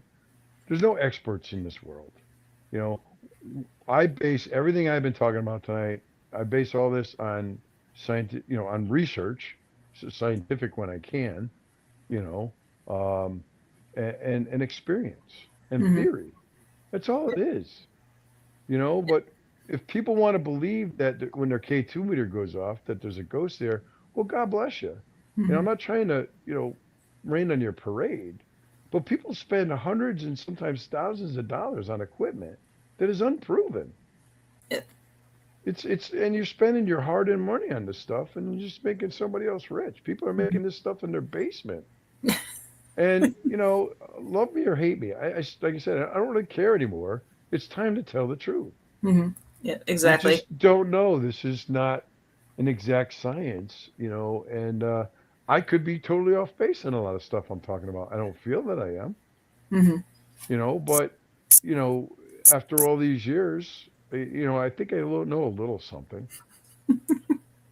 It's just I hate to see people say, "Oh, I bought this newest gadget that just came out." And I hear some. I don't know if you know about these goggles people are using, ghost goggles, and like, oh God, God save the Queen, ghost goggles and all this stuff, whatever. Oh yeah. Go have fun if you're enjoying it. I don't want to rain on your parade, but that's not something that I take seriously. Yeah, and we do have some comments in there that we will get to later, but I just want Anton posted that he mad agrees at me with now. Joe. No, we haven't said where to send the hate mail yet, so we're good. Well, give my address, whatever. I mean, look, I'll debate this with anybody, but you're allowed. Look, you're free to believe whatever you want to believe, and be happy. I'm not saying anybody's foolish for it. I just hate to see people spend their money on something that can't be proven. But exactly. And when you're out there looking, you're going into these abandoned buildings and graveyards and these old schools or insane asylums. I'm more worried about your physical safety. I mean, because first of all, most of the time you probably don't have permission to be there, so you're breaking the law, you're trespassing, and there could be a hole in the floor you can't see, there could be a hole in the ceiling, there could be a homeless person living there that may not take too kindly to you trespassing in their bedroom. You can get hurt. All right. Forget about the spooky stuff. How many of these videos have you watched where somebody goes in and they're there for 10 minutes, and only got 3 chairs moving already? I'm like, you've got more physical evidence than I've captured in 10 years. Yeah, exactly. In the first 10 minutes. I got fishing line at home too. These YouTubers and TikTokers and whatever. Look, God bless them. But if I haven't put my point across so far tonight, I'm very serious about what I do. And I don't care for the people that aren't. It's like fake it till you make it stuff. And, I've kind of recessed into the background because there's just so much hate out there. And I don't hate anybody, but there's so much hate out there and animosity against people. I see it I don't even go on Facebook much anymore, but I see it on social media. People going back and forth, and then their friends jump in, their friends jump in. And you all look like idiots. You all look stupid. Because nobody wins those arguments, especially when you go public with it, and the name calling and the lawsuits. And oh my God. It's just not right. Why can't we just all get along like Rodney King said? And I do have a couple slides on the legal aspects of this later on that you might find interesting as well. But to jump back to the science, basically science requires measurable and repeatable data, which is kind of near impossible to do, not only in the paranormal field, but definitely with a Ouija board. Okay, cultural beliefs. Basically, the Western culture has fascination plus fear. Divination practices worldwide use it. It's basically used in some traditions for that ancestor connection. Media has definitely influenced how the public basically perceives the Ouija board, such as the movie. I haven't seen it yet, and I actually don't think I plan to. Which movie? Ouija or Ouija. I don't watch that crap. It's just all Hollywood stuff. It's not Yep. real. Yep. And then it is viewed differently. Most of it's not real anyway. Most of it viewed differently across different cultures, for example, and religions. Christianity, it's divination or occult practice. Islam prohibits spirit communication. Judaism, traditional practices discourage practicing divination. But pagan and spiritual traditions emphasize the proper use of it. Then you have the risk versus belief interpretation. Religions warn spiritual danger, symbolic psychological meaning, moral and spiritual guidance, depending on how you're using it. And most emphasize avoiding unknown spiritual influences. In paranormal, I need to redo that slide. That picture's covering part of that word. Applications in paranormal research, a lot use it for communication tools, question and answer sessions, paired with other investigative methods. Basically focusing on repeatability and patterns. Make sure you're documenting if you do choose to use it with a camera and a whole bunch of different ways, and see if you can create a controlled environment. And then analyze it through multiple lenses, including critical thinking, skeptical, go check it 360. And there's heavy debate in using it in the field. Okay, legal considerations. It's generally, and I use generally, legal in most countries, because I did find several countries where it is illegal and has some grave consequences for it. You have superstition restrictions based on culture. Regulation focuses on how they are used and not the board itself, such as China and Singapore. They say you can use the board, but you can't use it for profit. There's anti-sorcery and anti-superstition laws where it is illegal to own or have a Ouija board, such as Saudi Arabia, UAE, India, and Pakistan and Nigeria. Other legal considerations include not just legal stuff, but religious or institutional bans may apply, whether it's your church, can't use it on school property. We've all seen that thing going around Facebook where Subway says use of Ouija boards are prohibited at night in a Subway. I'd like to know what happened at that restaurant to make that sign be put up. A restaurant? Not a Subway restaurant, yes. Train? Yeah, not the train, but the restaurant. Maybe they're blaming that on their sandwiches being horrible. Probably. And then meat. you also, what was it? Mystery meat. Sorry. You know my sense of humor. Oh, yeah. And then you have your consumer protection and fraud laws that can apply. Okay, here you go, Joe. This was your slide. Oh, yeah. That just went with what I was talking about earlier. There's all kinds of divination practice. I'm trying to read it. Seances, occult practices, satanic worship, idolatry, tarot cards. I took some heat for that. I actually had a woman who apologized to me. She said, I've used tarot cards for 30 some odd years. She goes, but you're right. She agreed with me. And I said, look, I didn't mean to insult you. I said, but if you feel that you protect yourself, you ground yourself, and you can use them safely, God bless you. And then you can read through this crystal gazing. I don't even know what some of this stuff is, to be honest with you. Horoscopes, even astrology. Again, you're trying to foretell future events. Necromancy, yeah. Psychometry, stuff like that. Even spirit box sessions and EVP sessions. Yeah. Which is what we all do. I've done them myself. I'm not gonna lie to you.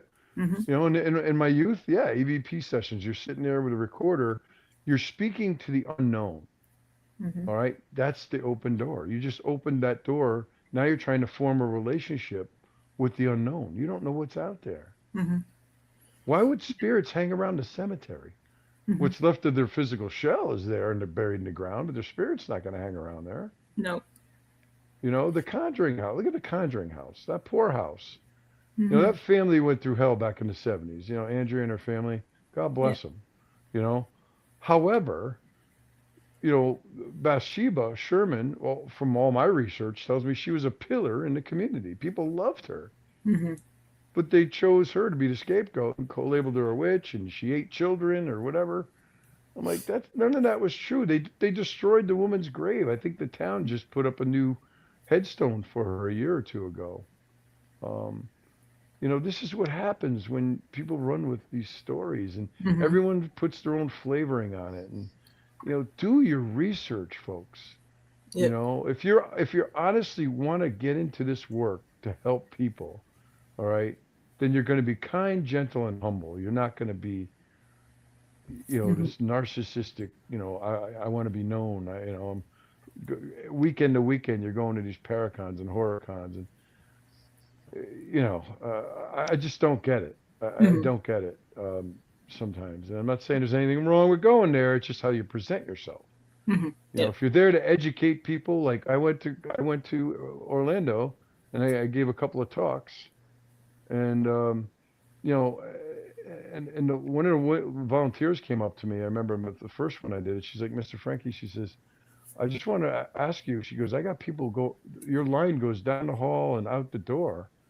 She goes, where do you want me to cut it off? I said, dear, look, if these people want to hear what I have to say, I said, I want you to let in as many people as fire codes will allow. I don't want to deny anybody, to hear what I have to say, whether you believe me or not, or agree with me or not, that's up to you. But, just educate yourself, because if you really and truly want to help people, I've had people ask me all the time, how do I get involved in this work? I want to help people, and you got to first be able to help yourself. You have to be protected. You have to protect your family. My family here, thank goodness, have never had any issues that I know of. My wife and children. I mean, I'm an empty nester now. Laurel's at work now, so I'm here alone, unsupervised. That's dangerous in and of itself. But nothing has ever, to my knowledge, attacked my children or my family or come after me, because I protect them. I protect my home, myself, in the best ways I know how. But the first thing, people say, well, what would be one piece of advice you would give people? And I'd say, I say I got many, but, do your research and learn how to protect yourself. And I say that to friends of mine that have, very gifted mediums and stuff. I'm like, are you protecting yourself? Because I worry about you, because they know how I feel about all this stuff. I mean, I love them. They're my friends, and they can do what they want. I'm not going to, people call me Papa Bear because I worry about everybody, but there's a lot of stuff I don't know. That's why I said I'm still learning, some 40 years on. And there's people that have been doing this longer than me. I'm not the end all and all. I try to share what I do know with people that'll listen, and that's it. That's the message.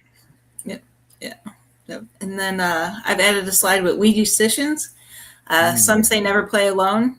That's your choice if you choose to. Never play. Some say if the planchette touches all four corners, it's evil is approaching. Same thing with if the planchette falls from the board. Some also say never turn it upside down. Don't dispose of it. You make sure you got to dispose of it properly. And also don't leave the planchette on the board when you are not playing it. Some of those I've never heard before. That's interesting. So basically, but I believe you because you do your research. In summary, and I don't believe in any of those. I think those are all personally, but those are some superstitions that people have surrounding it. As you can see, there is no single agreed upon answer. History shows that it's more than just a game. Perception of risk varies widely depending on your beliefs. It's all about intent, mindset, and your environment matter.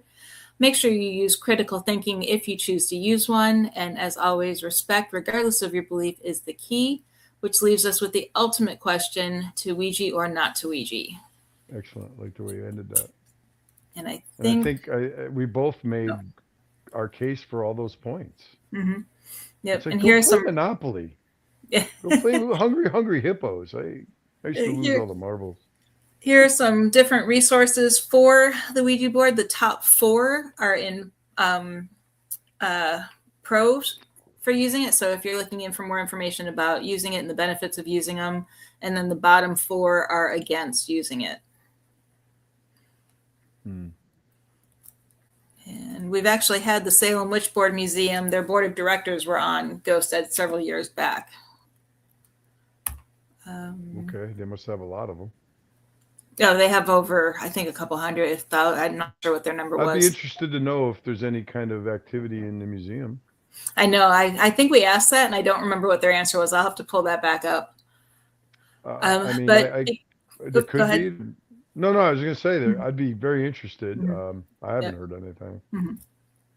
Yeah, it's in Salem. So next time I get out to Salem, I'll have to check that out. So because we are taking a little bit longer than expected, check out this video. I'm not going to play it now because it is I think it's about a 15-minute video. Are you saying I talk too much? No. I'm sorry, I keep interrupting you. Unleashing Ouijazilla, which is the largest Ouija board that the Salem Museum that did this. So make sure you check out that video. That's very interesting. It shows how they built it, how they created it, and it's actually nope. My goodness, Is that I'm somebody's like, backyard or something? That's pretty. No, cool. they did it at a park. Oh, where kids play? I don't remember. I think it was like a big open field.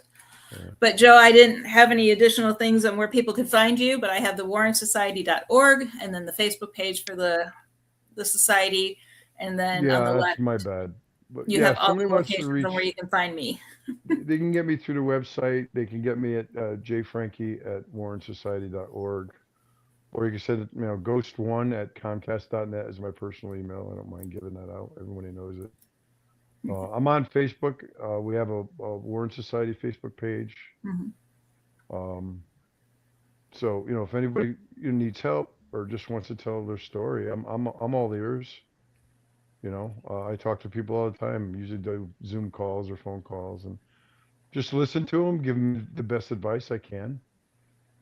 And some people take the advice and everything's fine. People are like, I don't know, Joe, I don't know what you did, but it's gone now. I'm like, I didn't do anything. You did.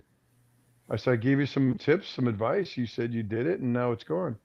I guarantee you they probably didn't have a problem. It was all psychological. It's psychosomatic. Stop watching these TV shows. Some of them are very entertaining, but I haven't really seen one that I could honestly say is real. Yep. And I know Tiffany has a lot of questions. Sorry, Tiffany. But real quick, we do have a couple comments and one question. Anton said, I had a board back in the 70s that was sold under Kreshkin's name. Case in point, I've never had anything happen with it, but got rid of it because of the negative publicity around it. Sandra joined us and said, hello, Joe, Tiffany, and Heather. Enjoying the conversation. Ouija board is a big nope for me. So she's on Joe's side. You're a smart lady. Team Joe. And then Ginger asked earlier, I'm sure a lot of people have different definitions for what a demon is. What is your definition? A demon, to me, it's just demons are angels. They're just fallen angels. They rebelled against God. They were cast out of heaven, and they deceive. They lie. Their ultimate goal is to obtain our souls. But like I said, they can only do what God allows. They're on a short leash. Now a lot of things happen where people say, well, God, why would God allow this tragedy? You just had a recent tragedy where there were 8 children killed. I don't know. It's not up to me to question God. Obviously he has his reasons, but demons are things that never walk the earth in human form. They're just diabolic entities that seek the ruin of souls. I hope that answers your question. That's my belief. That's what I've learned. And like you said, they cannot read minds. But if you're sitting there going, come and get me, they may not come on your time. And they're very patient. There's no time or space in the spirit world. 20 years to them is like a flicker. And they could be anywhere at the speed of thought. It's hard to understand. It's even harder to explain.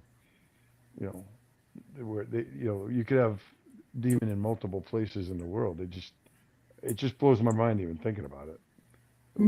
We're never going to understand it in our time. but they're there if you believe in them. If you don't believe, God bless you. It's fine. That's the long answer. Yeah. All my answers are long. No. So I have a question for the both of you. I thought this one was a great one. What would you consider as more powerful, belief or suggestion?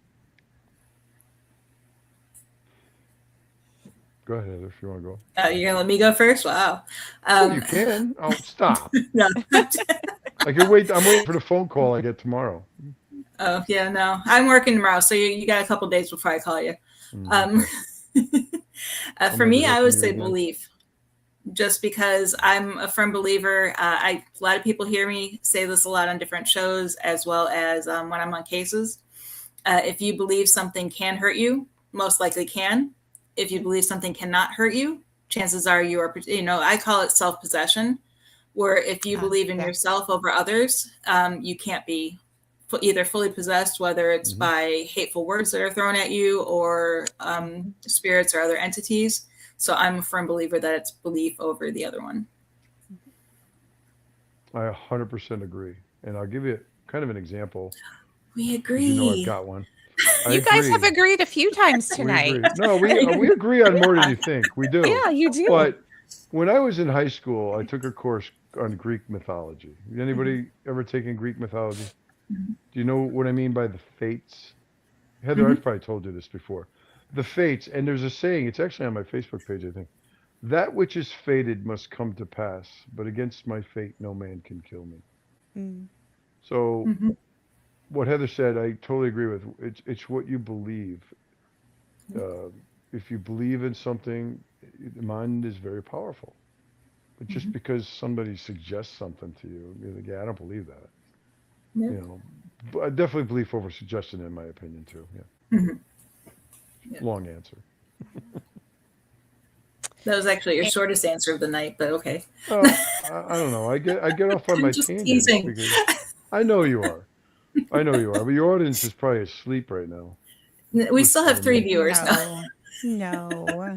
We started with 4. I do know that we get a lot of people who come back in the mornings the next day and they watch because we do go pretty late. Which matters more, evidence or experience? I don't want to discount experience because I'm a firm believer in saying, like, when someone's suffering paranormal activity, the pain is real for them. But for me, being an evidence-based person, I want to have that evidence that something is happening. Right. Well, they go hand in hand. But if you don't have the experience, then you're not going to be able to explain the evidence. Yep. You got to know what you're looking at. I like that. Yeah. I mean, experience, I would say, if I had to choose, would be above evidence. But evidence, obviously, is very important because, but it's very hard to get. Yeah. I mean, a K2 meter going off is not evidence. It's evidence that something's setting it off, but is it Casper? Yeah.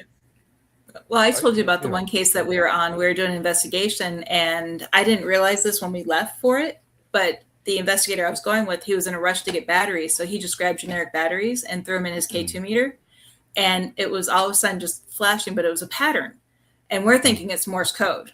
So we're like writing down dot dash dot dot dot dash dot dot dot dash, but we realized he was using unshielded batteries, and the K2 meter was picking up the battery energy. Good. Good deduction. I probably figured that out. Yep. I'm not that smart. For all the newbies out there. Yeah, but experience, I would say, trumps. Even, like I said, if there were, there are courses on this stuff, I guess, but I say, no piece of paper is more important than experience.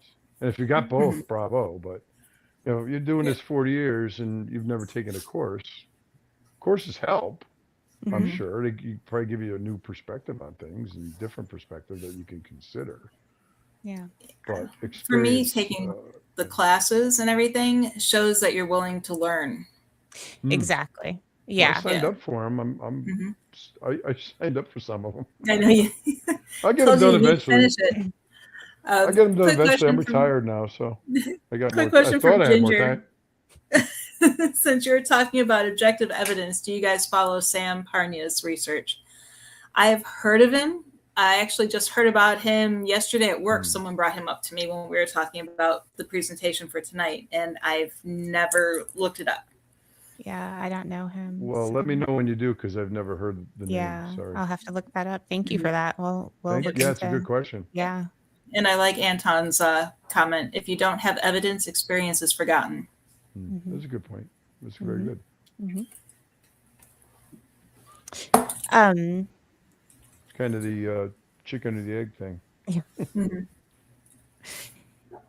Have you ever had a session that has scared you? This might be more for Heather. Yeah, no, Joe won't use one. No, No? Okay. no. What kind of session? And I don't use them I use the pendulum boards more than the Ouija board. Oh, okay. So, and I've never, and I don't use them as often as people think I would. So I might have a handful of times. Yeah. Yeah. Well, So it's not something that I I'm not turn to gonna every lie. day. It's not.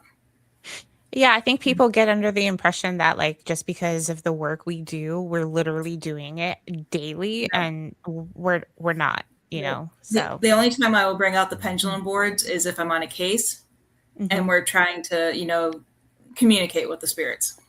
And I'm more comfortable with the pendulum board than the Ouija board, but I consider them both the same thing. My pendulum boards have letters around the outside, numbers on the inside, yes, no, maybe. Same thing a Ouija board has. exactly. The way I feel, and I've said this many times, is if there's something out there with intelligence that wants to communicate, it will. It doesn't need a piece of cardboard or any other, it will. It'll find a way to communicate with you. It could talk to you. You could have dreams. There are ways to communicate. And again, those are my opinions and my feelings. I'm not knocking anybody that uses them. I'm just saying be careful. I'm just trying to educate people on what I know based on what I've been through in my life. But no, I don't use them. I mean, did I when I was a kid? Yeah, I'm not gonna lie to you. I took that thing out of the garbage when my mother threw it out. I'm not gonna lie to you. Why do you think I'm so messed up? But no, I don't use them. Yeah, it does. So it's like I still have that Annabelle one that I bought to give away at Phantasm. That was pretty cool. But it was so slow. Nobody came by our booth to sign up for the raffle. So I wish they take it to every Phantasm. I like that. The first year was the best. I missed that one. Yeah. The first year was the best, but yeah, that's gone. Next year you'll have to do MegaCon. Next year it's in May, I think. Okay. Yeah. So my plan is, because it falls around our anniversary, as I said, we do MegaCon, and then we take another week and go to Disney. Yep. There you go. Yep, No, I'm serious. That's what I told Laurel, because she couldn't make it this year. That's why I had Haley with me. Yep. And she. No, we definitely need to plan ahead of time. We will. The problem is, I didn't know. We need to make space on your banner for my face, because your face takes up the whole banner. Yeah, I know. I get ribbed for that too. I didn't make it. Yeah, I gotta get a newer one with the logo and stuff. It'll be big Joe Franke and Heather too, in little tiny letters. We're a team. We're a very small team, but we're all we need. We're done with the egos and the jealousy. I'm done with all that stuff. These people are unbelievable, and they're gonna pay for it. And that's why I have you and Tiffany in my life to remind me that when the naysayers start complaining about me and saying that I'm a fraud or this and that, and I start feeling bad about myself, you guys snap me out of it. I'm not going to argue the point. I'm like, you want to believe whatever you want to believe about Joe Franke, you can. I know the truth. I know the truth, and my wife was with me every step of the way. But don't come anywhere near me. Wasn't your visit with Ed and Lorraine your first date with your wife too? Laurel and I graduated in June of '86. Maybe it was May. I met Laurel over the summer. We just started dating. I was only in 7th grade that year. Well, I mean, you're a youngster. You're just a puppy. But no, all kidding aside, Laurel had seen in the local paper when we were dating, she's like, hey, Ed and Lorraine Warren, have you ever heard of them? I said, yeah, I used to hear them on the radio and stuff. I knew who they were. I'd never met them. And they were down the road, like 1 or 2 towns over, at a Holiday Inn, what they used to do is they would rent the space at the Holiday Inn and then sell tickets for the Right. events. And they had a slideshow and they would talk about Amityville and Annabelle and all this stuff. And I was intrigued. I was fascinated. And I told you the story where went up to the table to buy the tickets from Lorraine, and she was there greeting everybody, and she was so sweet. Called everybody honey. She was just as sweet as she came across. And that's when she told me, I want to talk to you, and you were meant to do this work. And here I am. That was 40 years ago this year. Yeah. When Josh and I I'm first still started dating, if I involved. brought something up like that to him, he'd be like, "No." No, and Laurel worked with us. Laurel worked. She did more of the scribing and took notes and stuff when we were on cases. But when she got pregnant with Joey, who's 31 now, but she backed out. Matter of fact, when she got pregnant with the twins, the girls, they're going to be 27 on Sunday. I remember there was one particular night. I remember I was out on a case with the Warrens, and she was pregnant with the twins, and she wasn't feeling well, like she was throwing up and stuff. And I'm like, "Are you sure you're going to be okay?" She's like, "Just go." And I tell a story of like, "Oh, you left your wife when she was pregnant." I mean, she wasn't like 9 months. She might have been a few months pregnant, but yeah. I mean, I spent a lot of time away from home, but I was learning. It was I'm still learning. I mean, no one knows everything except Laurel. She might know everything. But no, I got to give her a shout out. I always do. If it wasn't for her and her support all these years, I probably wouldn't be where I am today. She supported me. We've had our fights, we've had our arguments, and then she's the one that asked me out. So when we get in a fight, I go, "You started this." Oh, sorry. Yeah, and then I run. I limp fast. Yes. But no, seriously, we were a team, and we're 40 years we're still together. Yeah. When you find your soulmate. Yeah. And Lorraine just had their 7-year anniversary of her passing, was on the 19th of April. Ed's been gone 20 years already. God love them both. I just get upset when I hear negative things about them, and it always comes from people that knew nothing about them, never met them in their lives. You got people out there claiming that they know the Warrens, they were mentored by the Warrens, and they never met them, or they might have met Lorraine for 5 minutes. But people can say whatever they want. You can't control what people say or do.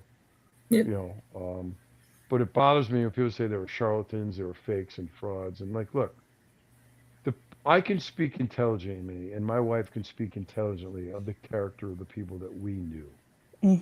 Okay, that's all I can say about that. If the Warrens did or said things before I knew them that I didn't know anything about, I can't imagine it.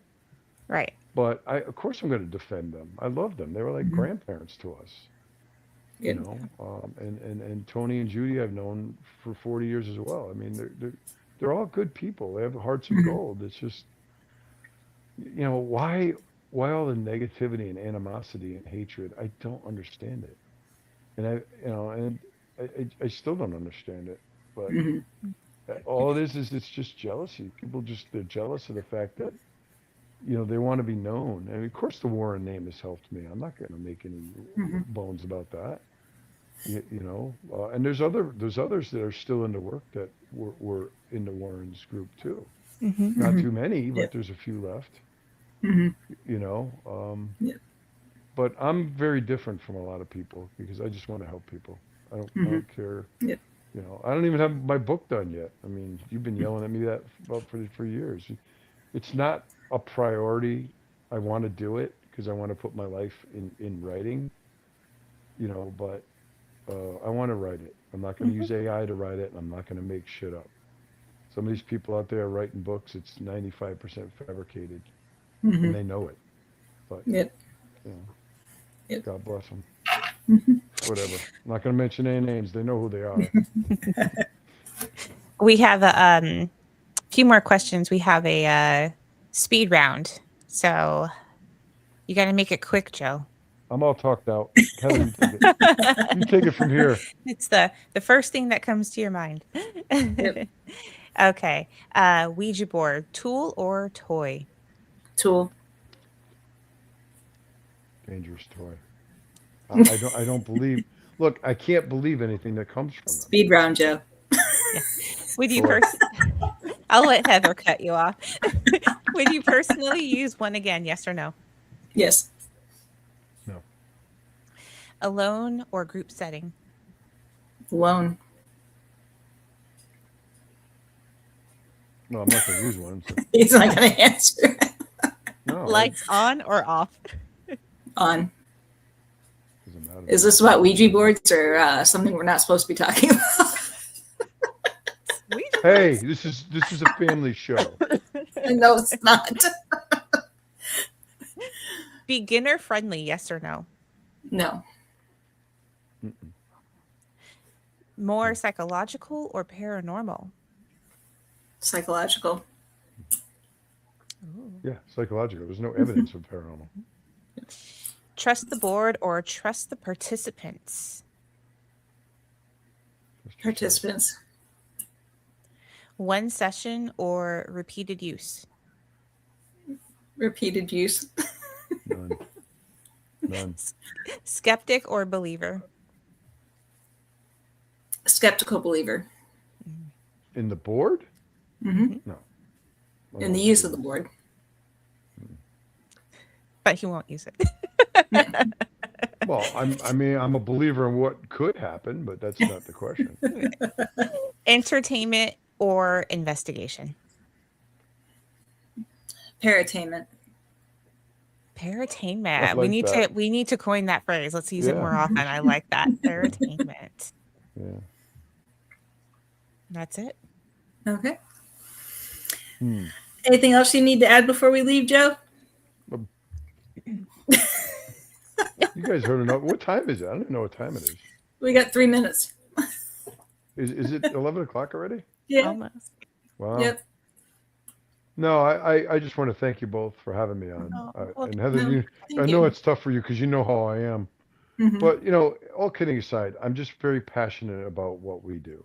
Yeah. Mhm. And I'm very Yep. serious about what we do and about the society and keeping the Warren. I wanted the Warren name in the title Mhm. because Mhm. I'm honoring my mentors and my friends. Mhm. I mean, I love these people. That's why it hurts when I hear the negative things, but people can say whatever they want. They can believe whatever they want. And what I say to people is, look, it's okay to have an opinion. You're entitled to that. Just make sure it's an informed one. Exactly. Yeah. Know what you're talking about before you open your mouth. Yeah. What is it? Mhm. Mark Twain said that, or Samuel Clemens. It's better to be thought of as a fool than to open your mouth and remove all doubt. Something like that. Mhm. So, don't read something in a magazine or on the internet about the Warrens that's negative and then believe it, and even worse, start spreading. If you don't Mhm. like them or their methods, that you're entitled to that opinion. Mhm. But it hurts people that knew them, that really knew them and loved them, to hear them talked about. And it's, at best, it's disrespectful Yeah. because they're both gone now and they can't defend themselves. So people like me will always defend them unless someone could show me overwhelming proof that would convince me. Mhm. But, I just hope people just be kind. Be kind Yes. to one another. Mhm. It doesn't take a lot. What does it speak to the Anything- character of a person that talks negative about somebody else? Mhm. Yep. It just, someone that just talks crap about somebody just to trash their name for no reason. Mhm. I would look at that person and say, what kind of person are you that do that? Mhm. If you're going to do it in front of the person. Yeah. Say it to their Right? face. Yeah. Yep. Guarantee That's you not one of them would do it to me. No, They I say it mean to my that's face. one I of the wouldn't. things that social media has, Yeah, they're brought keyboard out in cowards. people. That's what I call them. Yeah. They're Mhm. They keyboard just like to cowards. hide behind a screen or a keyboard. Yeah. Yep. Yep. But Anything I'll else, give 'em a Tiffany, hug before we anyway. go? No, that's it. No? Okay. I don't have So the anything. only other thing I need to bring up is join us next week. We have Kevin Quills. I pronounce his name wrong every time, but he is coming to join us on a presentation on creating a safe zone for experiencers seeking mental health support. We've had him on the show in the past with some great presentations, so I'm looking forward to having him back again to bring a new one that he has just created for us. So thank you everyone for watching. Thank you again, Joe, for joining us. It was great to have you. God bless you both. I appreciate it. Thank you. Really yep. And I will definitely be talking to you this weekend. I'll be around. Maybe not Sunday. The girl's birthday is Sunday. Okay. Sounds good. I'll try Saturday. What do I do? I'm retired. Everyone, Tiffany, have a great I want to night. hear more from you, Tiffany. Oh, you'll hear more from me. Don't worry. No, please call me anytime. You got my number, right? I do. Yeah. You can call me. I know. I'll talk your ear off, but you can call me. I just ruined any chance of ever getting invited back. You're funny. No way. Let the hate mail commence. We'll make sure we share his email so you can send the hate mail to Joe whenever you want to. Hi, Anton. Thank you for joining us again. Happy haunting, everybody. Just be careful. God bless you all. You all have a great night.